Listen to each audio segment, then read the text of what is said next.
Somewhere in the city of San Francisco, a group of people are gathered in an alley for a bot fight.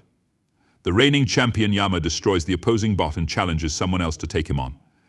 Entering the ring is 14-year-old boy genius Hiro Hamada with a tiny bot that everyone laughs at. Hiro pays his entry and fights Yama's bot, where the latter breaks Hiro's in 3 pieces.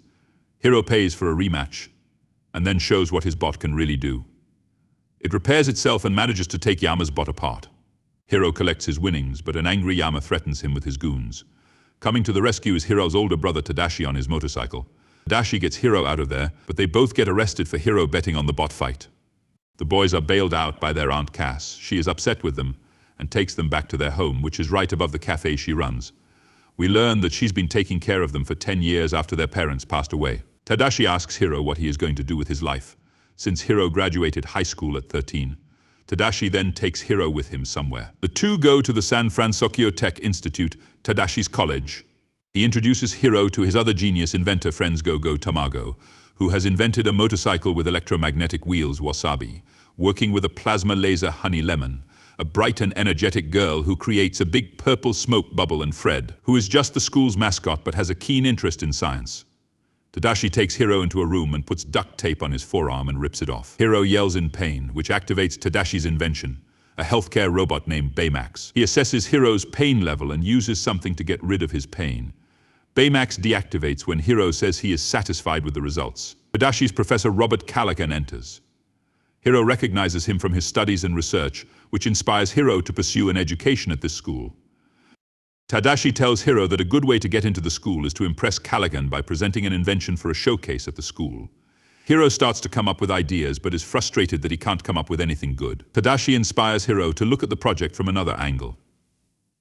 After spending a lot of time working with Tadashi and his friends, Hiro's latest invention is ready. It is the night of the showcase.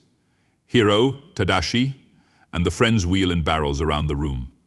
Hiro is very tense, but Tadashi inspires him to stay cool. Hiro unveils his invention before Callaghan and everyone else Microbots. He takes one out and hundreds of others spill out of the barrels. Using a neurotransmitter headband, Hiro is able to control the Microbots to do anything. Everybody is astonished. After the show, Hiro is approached by Alistair Cray, head of Crytek. He is interested in buying the Microbots, but Hiro tells him they are not for sale.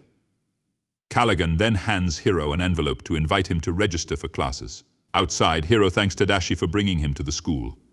Tadashi assures Hiro that he believes in him. Suddenly, people are heard screaming. Hiro and Tadashi run back to the building to see that it's on fire. Tadashi hears that Callaghan is still inside. Tadashi runs in, and moments later there is an explosion. Hiro then calls for his brother. A memorial is held for both Tadashi and Professor Callaghan. Tadashi's friends go to his home to console Hiro and Cass. Hiro just stays in his room, depressed. After a while, Hiro is still in his room mourning his brother. He picks up his little bot and a piece falls on his foot. He yells in pain and Baymax reactivates. He tries to tend to Hiro's pain, but Hiro says he is fine. Baymax notices the last of Hiro's Microbots is moving around in its container. Baymax decides to follow its direction, taking him out into the streets. Hiro runs after him until they reach a warehouse. In there, they find that the Microbot is trying to attach itself to thousands of other Microbots that someone else built. These Microbots then come together and try to attack Hiro and Baymax. Hiro runs with Baymax out of there. He sees a man in a kabuki mask manipulating the Microbots advancing toward them. Hiro runs to the police station with Baymax to report on this incident, but the officer has a hard time believing his story. He runs home with Baymax and decides that they must catch the masked villain. Baymax only agrees since he thinks it will improve Hiro's emotional state. Hiro creates a carbon fiber suit for Baymax and incorporates a series of fighting techniques into a chip that Hiro places into Baymax's access port, right next to the healthcare chip that Tadashi first made for Baymax. Hiro and Baymax follow the Microbot again to the city's port to find the other Microbots. They don't see that they're followed by a car. In this car are Go-Go, Wasabi, Honey, and Fred, who were all contacted by Baymax when he assumed Hiro was under emotional distress and needed the support of friends. They are all attacked by the masked villain. Hiro commands Baymax to fight back, but the villain throws Baymax in the air. The gang hops in the car and Wasabi drives away while the villain chases after them. Wasabi keeps driving too safely, stopping at red lights and whatnot, so Go-Go takes the wheel and evades the Microbots. They escape the villain, but they end up driving the car into the river. Baymax pulls them all up to the surface. Fred brings the gang to his home for sanctuary, which happens to be a huge mansion owned by his parents. In his room is a big collection of monster statues, comic books, and action figures. While looking through the comics, Fred deduces that the masked villain must be Alistair Cry, who must have started the fire at the school to steal Hero's Microbots. Baymax then reveals that he scanned the villain at the port, meaning they have a reading on him. Hero then comes up with a plan to upgrade not only Baymax, but the other four as well. The plan is to get the villain's mask, since he may be hiding the neurotransmitter headband beneath it. Hero makes suits for the gang and makes weapons for them as they practice getting the mask off Fred's butler, Heathcliff. Honey has little balls of tungsten carbide that make foam and harden to trap the villain Go-Go, has electromagnetic rollerblades and discs. Wasabi has lasers on his arms, and Fred has a monster suit that jumps high and breathes fire. Hero makes himself a suit, and a new one for Baymax that can fly and has a rocket fist. He tests this suit out on Baymax, and they fly all across the city. Baymax determines that Hero's emotional levels are improving. The two sit high above the city, and Baymax scans everyone in the city. He finds a life form matching the villain on an island further from the city. Baymax flies the gang to the island. They come across an abandoned laboratory with a ruined machine. They find footage on the computer showing Cry and his scientists showing off two portals they created to make use of teleportation. A woman is preparing herself in a pod to go through the first portal.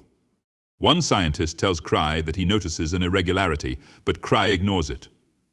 The woman goes through the portal, and then the portal becomes unstable. The second portal closes, trapping the woman in there as the scientists are forced to shut down the portal when it starts to suck everything else in. The gang comes to the conclusion that Cry is the masked villain, just as the villain attacks the gang. Making use of their suits, they try to catch him, but Honey accidentally gets hit with one of Go-Go's discs, which in turn makes Go-Go slip on one of Honey's carbide balls. Fred and Wasabi crash into each other as the villain throws them off. Baymax flies Hero high enough for Hero to tackle the villain to the ground and remove his mask. When he turns around, he is revealed to be Professor Calican, alive and well. He tells Hero that he took the neurotransmitter and used the Microbots to protect him from the explosion. Hero tells him that Tadashi lost his life trying to save him, and Caligan remarks that that was his mistake. Filled with rage, Hero orders Baymax to destroy Calican. Since Baymax is not programmed for this, Hero removes the healthcare chip and leaves the fighting chip, leaving Baymax to attack Calican. The other four try to stop Baymax until Honey opens the access port and puts the healthcare chip back in its place, just as Calican escapes. The four are shocked at Hero for his actions, and he angrily gets Baymax to fly out of there. Hero returns home with Baymax to fix his scanner and find Calican. He then tries to remove the healthcare chip again, but the access port won't open. Baymax tells Hero that Tadashi wouldn't have wanted this, but Hero yells that Tadashi is gone. Baymax assures Hero that Tadashi is right here. He turns on a screen on his chest that shows footage of when Tadashi was documenting his creation of Baymax. After 83 failed tests, the 84th one is successful, and Tadashi is ecstatic when Baymax is fully functioning. He says he can't wait to show Hero and that Baymax will change lives. Hero sheds a tear and he hugs Baymax. The other four return. They were brought back in a chopper by Heathcliff, and they all hug Hero. They agree to stand by him and to catch Caligan properly. Honey gives Hero a jump drive that they found with more footage. Just after the portal shut down, Calican is shown angrily running toward Cry.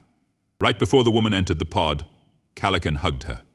Hero pauses the video and magnifies her helmet, showing the name Caligan. They realize the woman was Caligan's daughter Abigail, and that her father wants revenge against Cry. Cry holds an event at his company's building, where Caligan arrives and begins to attack with the Microbots. He then recreates the portal, which slowly destroys Cray's building before he plans to throw Cry through the portal. The heroes arrive in time to fight back. Caligan uses the Microbots to attack Hero's friends, while Hero is thrown off Baymax and is nearly sucked through the portal. He gets his friends to see this from another angle, just like how Tadashi showed him. The four use their weapons to break free of the Microbots. Baymax then saves Hero.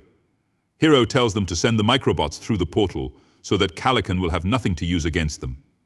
They succeed in doing so, leaving Calican with nothing. He is nearly pulled into the portal, but Baymax grabs him.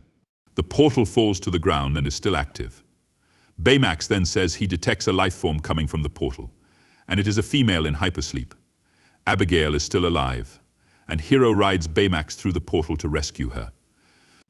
They find her pod amidst the debris from Cray's building, and they pull her toward the portal. However, a gigantic chunk of debris hits Baymax's armor, leaving him with only half of it. His rocket thrusters are down, and he knows he can't get all of them out. Baymax tells Hero that he can send him and Abigail back, but Hero must tell him that he is satisfied with his care. Hero doesn't want to lose Baymax as well, but Baymax assures him everything will be okay. Hero tearfully hugs Baymax and says he is satisfied with his care. Baymax releases the rocket fist to push Hero and Abigail through the portal, while Baymax drifts away. Hero and Abigail make it out just before the portal explodes. Abigail wakes up and is taken to the hospital, while Calican is arrested. He looks on in shame, knowing he still may never get to see his daughter again. The city acknowledges the heroics of the gang, unaware of their true identities. Gogo, Wasabi, Honey, and Fred hang out at Cass's cafe with Hero. In his room, Hero sets the rocket fist down when it opens up and reveals that the healthcare chip is still in place. Using this, Hero rebuilds Baymax just the way Tadashi made him. The two of them hug. Hero closes the film with a voiceover saying that just the way Tadashi wanted to help people, he and his friends are now going to do the same. They get together in their suits, along with Baymax, to spring into action as Big Hero 6.